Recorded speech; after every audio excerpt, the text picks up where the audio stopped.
ide tentang keyakinan. Setiap nabi datang, tiba, dan dinyatakan sebagai nabi setelah dia menyimpangkan beberapa versi nabi sebelumnya. Benar tidak? Yes. Kalau nggak dia nggak disebut nabi. Mesti ada diferensiasi itu, ada pembanding supaya dia disebut nabi itu. Tetapi logikanya begitu, menjadi nabi artinya membatalkan pikiran nabi sebelumnya atau bahkan menyimpangkan. Berbicara tentang agama itu perlu orang-orang yang paham tentang agama dan mumpuni tentang pengetahuan agama. Tidak kemudian menghadirkan orang-orang yang merasa dirinya sebagai seorang profesor tapi dengan logika dungu. Banyak sekarang orang-orang yang sama sekali tidak memahami tentang apa itu eksistensi sebuah agama dan apa itu eksistensi sebagai seorang nabi dalam menyebarkan sebuah agama.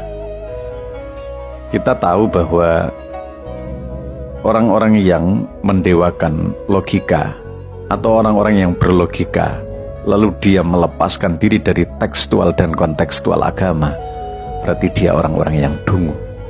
Kenapa? Karena antara agama dengan logika kadang tidak sama. Betul bahwa orang yang beragama itu harus berlogika dan berakal. Ladina liman aklalah. Tapi tidak semua narasi-narasi agama, tekstual agama diseret pada logika. Karena logika tidak nutut. Agama itu doktrin, dia bersifat ta'abudiyah, harus diyakini tanpa menggunakan akal pun bisa. Seperti halnya kita melihat ada namanya azab kubur, bagaimana bisa dilogikakan?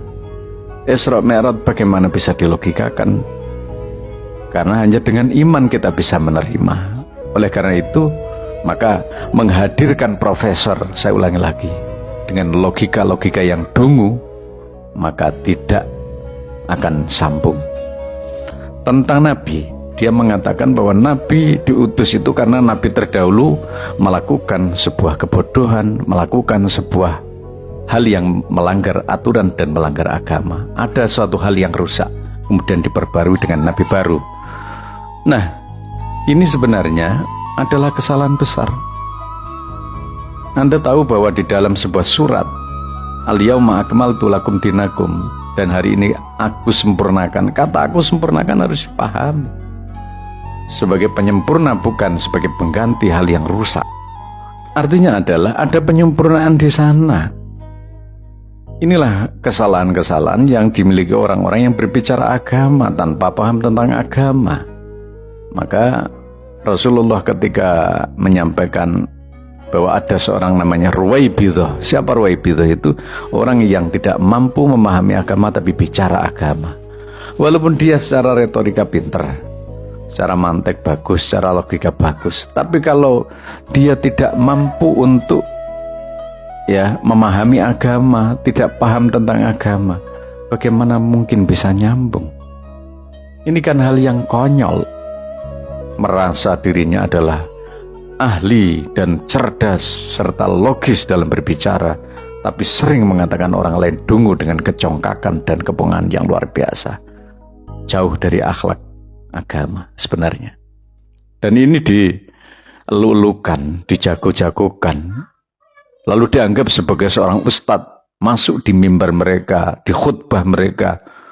Masya Allah, ahlur ra'yi hum dhallal, orang-orang yang logikanya didewa-dewakan tanpa memahami yang lain, maka dia adalah ahli kesesatan, kata Syekh Az-Zarnuji dalam kitab Ta'limul Muta'allim. Lalu yang kedua, mari kita lihat, kalau Anda tidak percaya bahwa Nabi yang diutus oleh Allah sebagai Nabi yang baru untuk memperbaiki kitab-kitab yang lama, wa anzalna ilaikal kitab bil haqq musaddiqan lima baina yadayhi minal kitabi wa muhaiminan alaihi fahkum bainahum bima anzalallah.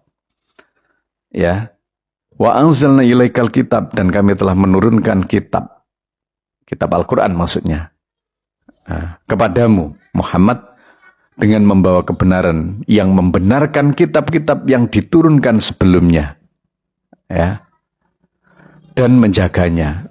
Artinya adalah bahwa di sana ada pembenaran, mengamini kitab-kitab sebelumnya, bukan menyatakan bahwa di kitab-kitab sebelumnya itu adalah melanggar, nabi-nabi sebelumnya adalah melanggar, lalu ada yang baru kemudian memperbaiki. Logika inilah yang diambil dari tekstual dan penafsiran ayat Quran. Dan ini hanya orang-orang pintar tentang Quran. Ini hanya para masyayikh, para guru, para ulama. Bukan profesor yang merasa dirinya adalah seorang yang logikanya bagus. Tapi dia terjebak dalam kedunguan. Dan sayangnya ini dipuja-puja sebagai seorang yang logikanya bagus.